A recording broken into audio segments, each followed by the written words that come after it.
Hey guys, welcome back to the channel, Eagle Trading. Well, it wasn't a surprise to us. At least if you guys follow me, we thought the market was going to have a sell-off this week, and trying to figure out what day it would be. If we were green today, I thought that it would be Thursday or Friday, coming in pretty hard. We talked about in the last video, the market looked very bubbly, and that it was kind of becoming a game of musical chairs. I know if you go on YouTube and you look at a lot of guys' technicals, they kind of mince words and tell you, can the market sell off this week? Is this the top? And I try to be pretty definitive in what I'm saying. I've been selling into this market this week and plan to be in cash by the end of the week. I sold some stuff today into strength. It looked pretty smart at the end of the day. At some points, it didn't look perfectly executed, but that's not the point. The point is that if I have a thesis on what's going to happen in the market, I stick to the game plan, regardless of what the intraday action tells me. The things I was looking at were obviously the XLF looking sick as a dog. It doesn't mean the market can't go against it, but we've broken some channels, obviously, on the financials. And now we're literally down to a 1, 2, 3, 4, 5 touch horizontal support. Forget about the moving averages, right? Forget about the moving averages. And this is kind of a canary in the coal mine. Can these continue to go down and the market stay stable? I'm kind of guessing when the market's full of liquidity like it is, that it can. I'm going to go out on a limb and say it can. I'm going to say that the people are just going to be moving those assets out of, or not assets I should say, but that liquidity is going to find a home in the stuff like the Qs that's been moving. Now, don't get me wrong, the Qs are ripe for a sell-off here and a continuation move. And I'll get into that later, but everybody's avoiding these. I took a shot at them today a few times, FAS long, looking for some type of a bounce. But at some point, I had to turn around and go against them and go with FAZ because they were just breaking down. You can look at the SPY, and we talked about the channels changing. And if you look at the purple channel here, that's your new channel. So coincidentally, it lines up with my 45-day moving average. You could put a tail through there tomorrow. But if we zoom in on there, you'll see that the support is literally right at this line here, which is the low from, I guess it was May 6th, which would have been, a few days ago, last week. And then another prior low on May 5th, which is just a little bit lower. That low is around 283.71. So a couple guys asking me, if we're going to short the market, Henry, how low do we go? And I said 284 is your target. Well, we hit 284 in after hours, and we're kind of getting a little energy bounce off there. I had some orders in at 283.70, and I'm just scalping this market. So, did the Fed do all this work for this to completely come undone? And is everybody going to now come on the internet and say that this is the next move in the market? Probably. Do I see that happening? I don't think so. I'm ready for it, but I don't think that's going to happen. So the big question is, can we break the 45-day moving average? Can we break the 20 on the SPY and the market still hang in there? I think we probably could. I think there's enough liquidity out there to control the downward movement of the markets. We just got way overbought here. We bounced up against the 200-day EMA 3 times and couldn't get through. So it's a lot of technical trading. I was short some stuff like SHOP today.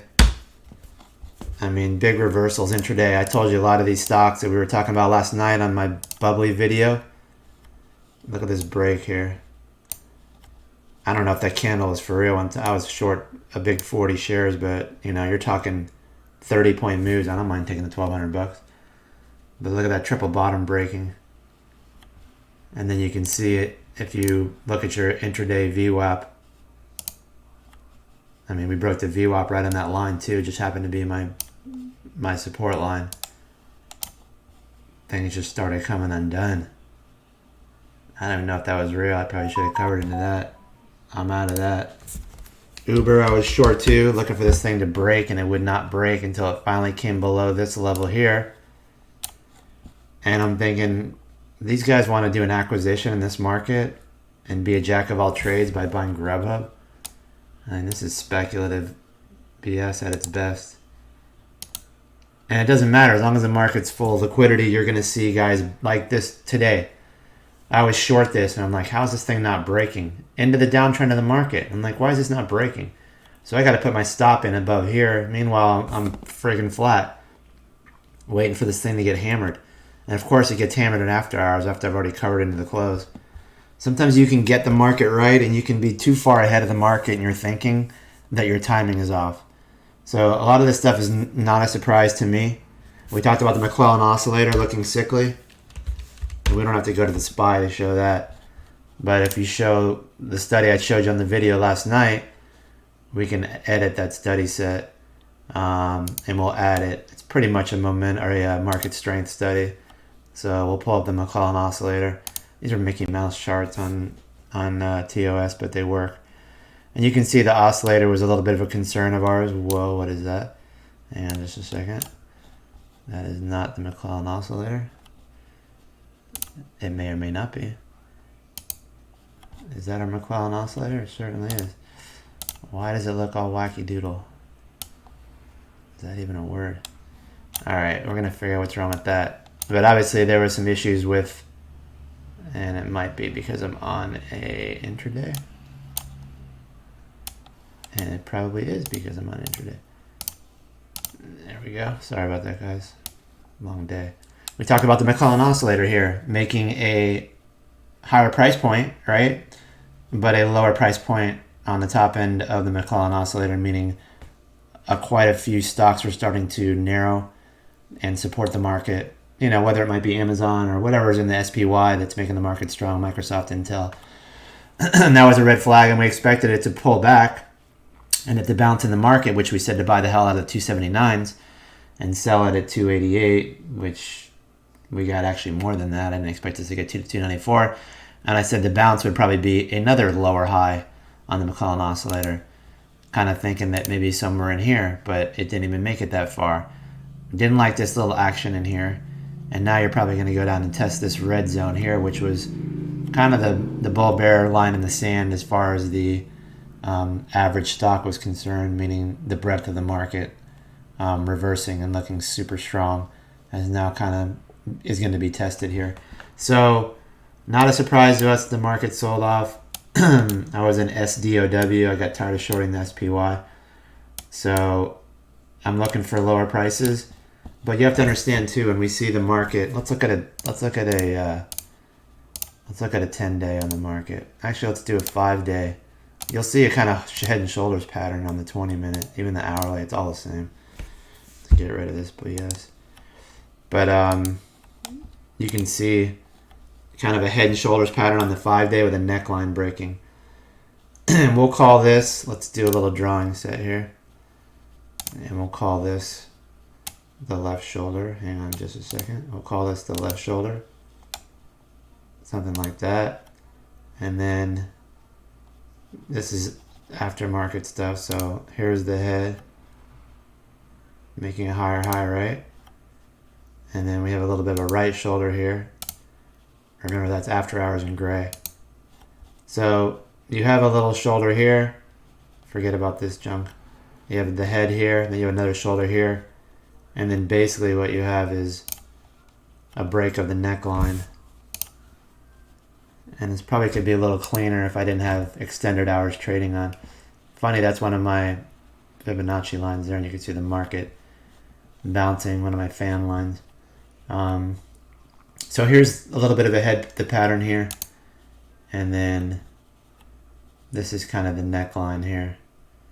I guess you'd say breaking. But here's more of a little bit of it. Even if the after hours market's configured into there, you have a little bit of a head and shoulders pattern. We really got overextended there in the after hours. Maybe JPOW was cranking out the money. But then you can see the right shoulder here break the neckline. And I'm not the only guy looking at that, but once that neckline broke right here, and once again, not a perfect chart, but you get the idea. It's cleaner without the extended hour session. So now the big question is, where do we go from here? So once again, this market is flush with day traders. They love this market. There's a lot of liquidity. People are chasing things that are moving. that psychology doesn't change overnight. It really doesn't. This move that we had today was a little bit different than the other moves. The other moves that I was saying to buy into, this isn't the kind of one that I want to buy any right away. I want to be a little bit more. Look how it keeps us a little bit more patient on this one. I've been using a 30-day EME on closes, so we could certainly come down and touch that, which would be a tail through the lower trend line and put it around 282.30. It's certainly not out of the question. But are we going to stair step down over a period of time here? That was kind of my thesis to begin with, but I'll have to kind of play it by ear. Interesting thing is on the XLF, which nobody has liked, we broke multiple trend lines on here, and we try to give it a little bit of wiggle room. I mean, there's a pivot break here on the trend line right across there, and you can see that if we change the properties on this, you'll see it a little bit better. So you can see that break right in here, right? So nice move to the upside. Can't stay above the channel though. It goes down and retests this and then bounces to what was the channel that it probably should have stayed above. This is a little horizontal overextension. And then we pull back, and it literally should have bounced right here and gone up if we were going to have a continuation move, but it didn't. It broke right through there, and that pivot break there became resistance right on this candle here, and now we're failing. And now we're retesting this horizontal support. So you're like, well, what does that mean, Henry? We've already broken this, we've broken this. Can the market continue to hold itself up while these continue to break lower? I'm going to say yes. It sounds crazy, but I'm going to say yes. I would say yes under one contingency, is that the XLF does not break below 2070 on a close. And we're at 2112. It's not going to take much, right? 2060-ish on a close. And this market could come unraveled, I have a feeling.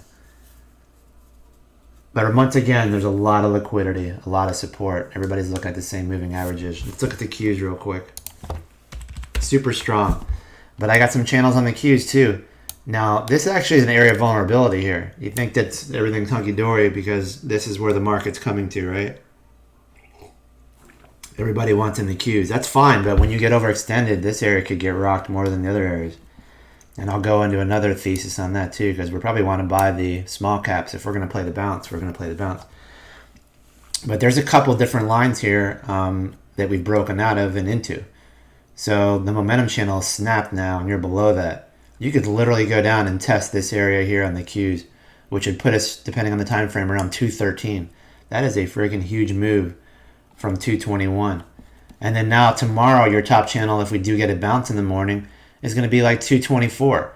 So 224 and change is going to be your resistance. You want to short the Qs using this as your backdrop. 224 is the area. And we can zoom in and narrow these numbers down. We're using Mickey Mouse charts here, but you can see that, you know, I'll narrow these down with the trend lines and zoom in and get these exact. What I do is I move the lines exactly where I want them. But sure, tomorrow, you know, 224 and change, 224.50 could be your high end, but I think we're going lower. I think this is actually an area of vulnerability right now. The Qs is just overbought, oversaturated, overextended, overbubbly. And then maybe this is the area that we kind of look at. The financials are just like poison right now, though. I hate to say that. So let's finish up, and then we can go into some individual stocks that I like this type of action in the market, to be honest with you. I'm pretty much in cash anyway, so close to it. 124.99. Holy crap, we're almost there on IWM. The reason I like the IWM is because it's so far down into the trough of the longer term time frame. Look at the chart here. We're all the way down to this area here on the IWM, right? But we made one hell of a move back to the upside. But this was kind of like the area that it couldn't hold above, right? The 134.36. And now we're back down around 125 and change. It made a hell of a run at one point when we said it was going to outdo the Qs, and it launched up from 116 to freaking 137. Quite the move. But now we're getting a shakeout. Now all the guys that were all bubbly are like, oh boy, what do we do now?